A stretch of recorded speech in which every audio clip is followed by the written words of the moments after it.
6 மாதத்துக்கு முன்னாடி இப்படி இருந்த என்னோடய உடம்பு இப்போது இப்படி இருக்கு. இதுக்கு காரணம் நான் சரி நம்பி எடுத்த ஒரு தப்பான முடிவு. அந்த முடிவால் இந்த 6 மாதம் என்னோடய லைஃப் ரொம்ப ரொம்ப ரொம்ப மோசமாக மாறிடுச்சு. டாப் லெவலுக்கு போயிடுவோம் அப்படின்னு நம்பி தான் நான் அந்த முடிவு எடுத்தேன்.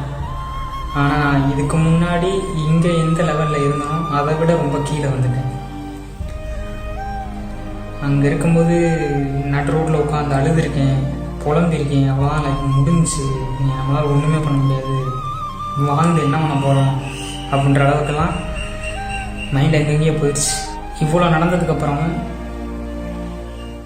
இங்கே வந்து நிற்கிறேன் அப்படின்னா அதுக்கு ஒரே ஒரு விஷயம், ஏன் நம்மளால் முடியாது? முடியும் நம்புகிறேன். கண்டிப்பாக என்னால் முடியும். இனிமேல் டெய்லி வீடியோ கன்சிஸ்டன்சியாக போட போகிறேன். டே டு டே என்ன பண்ண போகிறேன்.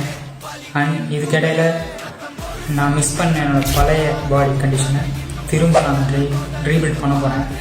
இது எப்படி பண்ண போகிறேன், என்ன செய்ய போகிறேன், எல்லாத்தையும் உங்கள்கிட்ட நான் சொல்ல போகிறேன். எப்போ நான் அச்சீவ் பண்ணி இதை கம்ப்ளீட் பண்ணுறனோ அடுத்த நாளில் இருந்து என்னை நம்பி வர்றவங்களுக்கு எல்லாத்தையும் நான் சொல்லிக் கொடுக்க போகிறேன்.